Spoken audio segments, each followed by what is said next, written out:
Hi, here we are on our series on breath savers. And of course, what is a breath saver? This is off of Pissardo. It is a plastic double layer piece, which you've probably seen.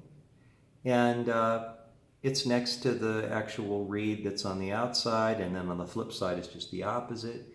And they'll seal all around the edge of the reed that's not being played on a blow or a draw, so the harp's more airtight. Okay, and this is the actual reed plate that we're working on.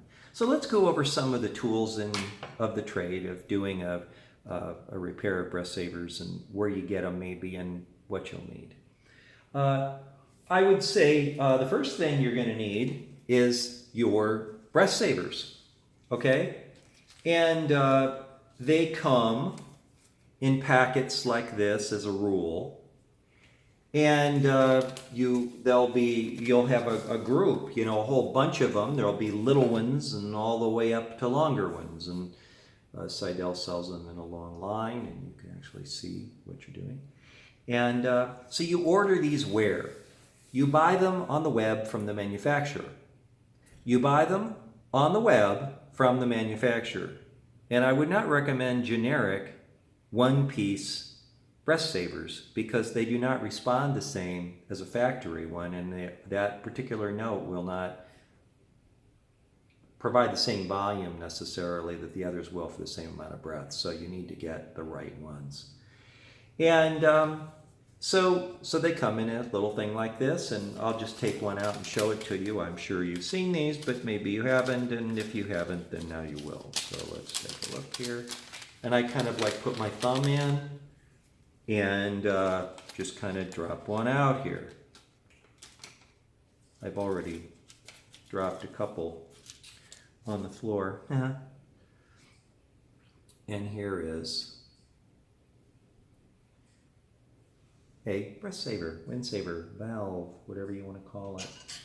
Okay, what's going on here? What do we have? Well, you have the lower part, this clear one here. Okay.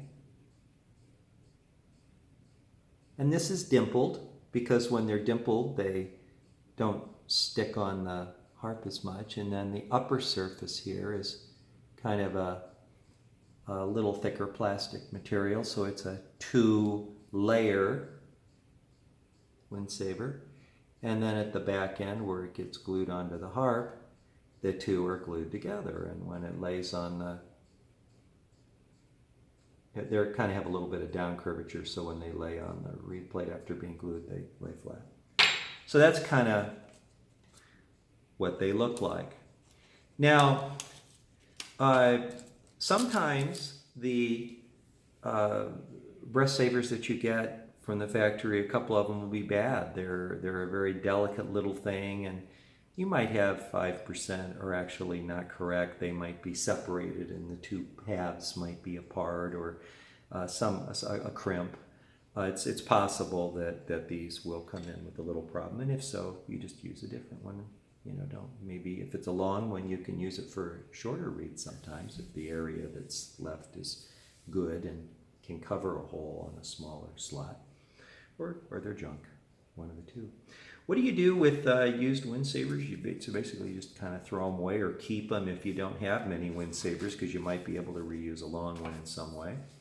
Although I would say that I don't spend time re-gluing old wind savers when they come off. I find that doesn't pay well. Better off just to have new ones. So you're going to need one tool, of course, is your grouping of your wind savers. Then I have a dental tool. And this allows me to dig goop out of the slot back, where the reed connects to the reed plate here, which oftentimes gets too much glue from people who try and apply glue with the actual glue tube, which you cannot do, not with precision. So they'll get glue into that slot, and if you do, the reed will not fire normally. Also, you certainly don't want any glue on the side of the Breathsaver you only want just a tiny bit of glue right where it's going to glue on. We'll go into that. I'm just talking ahead here a little bit. Tools. Okay, so you're going to need a tool something like this. I think they're very nice to have. I also use toothpicks to apply the glue, and I use an index card to hold the glue that I use so that I can just get a teeny bit and put it right where I want it. And then I have a file, because as this gets covered with the glue over time and dries, I have to dress the wood a little bit so it'll accept and hold glue again, because if it's sealed with crazy glue, for instance, it's not going to absorb it a little bit next time I want to put a little dot on. So a toothpick is nice to have. This is what I use, crazy glue. And then this is my favorite, which is the little 4-pack. And I like these very much, but I will use this as well. That glue has the advantage, it will lock down in 2 seconds, and they do not come off. Whereas the rubber-based glues in time they will loosen up, but this won't. The only problem is you got to get it on right fast. That's the downside. Okay. So other tools. Well, this is a little precision pair of scissors. And this is used because sometimes I don't have the right size breath saver, and I'll have to cut a long one and make it shorter. And to be able to cut with precision is very helpful. This is like in the pet department at Walmart. And then I have my little glasses that are magnifying glasses so I can look and see. Then, as far as good lighting goes, this is one system, which is a Carlson Pro, which actually, no matter where you turn, you get the light.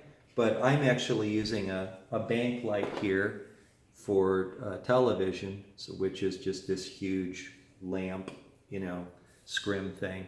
But you probably won't have that. You definitely have to be working with good lighting.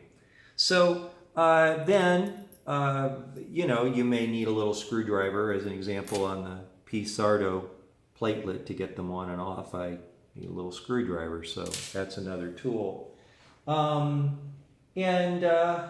That's pretty much the tools that are needed to do the job. I occasionally will utilize an industrial razor blade. If I have to flick a wind saver, if it's just in a crimped position where the edge is maybe stuck in the plate, I might flip it out with this.